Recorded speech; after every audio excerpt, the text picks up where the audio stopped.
మహాశివుడు, మల్లికార్జునుడు, రాముడు, కృష్ణుడు, జగన్నాథుడు లాగా పండరీనాథుడి గురించి మీరు వినే ఉంటారుగా. అదేనండి ఎదురుచూసే దేవుడు. అప్పట్లో పాండురంగ మహత్యం, భక్త తుకారాం, సతీ సక్కుబాయి లాంటి సినిమాలు రావడం వల్లనే నాకు తెలిసిందిలేండి. అయితే పండరీనాథుడు, విఠోబా అని పిలువబడే పాండురంగ విఠలుడు ఇటుకరాయి మీద ఎందుకు నుంచున్నాడో మీకు తెలుసా? ఈ దేవుడికి తెలుగు రాష్ట్రాల్లో తక్కువ గుళ్ళు ఉన్నా మహారాష్ట్రలో ఈ స్వామికి మందిరాలు, భక్తులు ఎక్కువే. విఠలుని గర్భగుడి ముందు ఉన్న మండపంలో వెండిరీకు తాపడం చేసిన స్తంభం ఒకటి ఉంటుందట. అక్కడే పురందరదాసు భజనలు చేస్తూ నుంచునేవాడట. గర్భాలయంలో ఎత్తైన వేదిక మీద దాదాపు 3 అడుగుల ఎత్తు ఉన్న పాండురంగుని విగ్రహం 2 చేతులు నడుం మీద పెట్టుకుని ఇటుక మీద నుంచుని భక్తులకు అభయమివ్వడానికే ఉంటాడు. ఎడమ చేతిలో శంఖముంటుంది కాని వస్త్రాలంకరణలో అది మనకు కనపడదు. స్వామి దర్శనమైన తర్వాత వేరువేరు ఉపాలయాల్లో ఉన్న రుక్మిణి, సత్యభామ, రాధాదేవిల దర్శనం చేసుకోవచ్చు.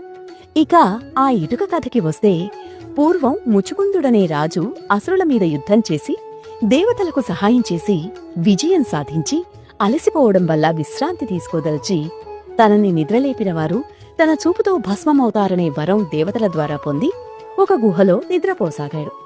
అదే సమయంలో శ్రీకృష్ణుడితో యుద్ధం చేసే కాలయవనుడు అనే రాక్షసుడు ముచుకుందుడే శ్రీకృష్ణుడని ఊహతో నిద్రాభంగం చేయడం, అతని చూపుపడి మరణించడం, ముచుకుందునికి శ్రీకృష్ణ దర్శనం కావడం జరిగాయి. ఆ ముచుకుందుడే మరుజన్మలో పుండరీకుడిగా జన్మించాడు.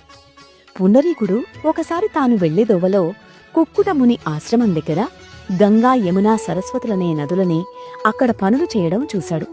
తమలో మునిగిన వారి పాపాల వల్ల తమకి ఆ దుస్థితి వస్తుందని, కుక్కుటముని లాంటి మహనీయుల సేవలో ఆ పాపాలు పోయి యథాస్థితికి వస్తామని వారు పేర్కొన్నారు. పుండరీకుడు అప్పట్నుంచి తన మాతాపితరులకు అత్యంత భక్తి శ్రద్ధలతో సేవ చేసేవాడు. తన భక్తుణ్ణి పరీక్షించదలిచిన పాండురంగడు బయట నుంచి పిలిచాడు. పుండరీకుడు తన చేతికి అందుబాటులో ఉన్న ఒక ఇటుకని విసిరి దానిమీద వేచి ఉండమన్నాడు. భక్తవసుడైన పాండురంగడు పుండరీకుని భక్తికి, మాతాపితరుల సేవా తత్పరతకు మెచ్చి అక్కడి ఇటుక మీద నుంచున్నట్టు ఎదురుచూసే దేవుడయ్యాడని అంటారు. విఠలుడు అనే పేరు విట్టు లోంచి వచ్చిందట. విట్టు అంటే కన్నడంలో, మరాఠీలో ఇటుక అని అర్థం.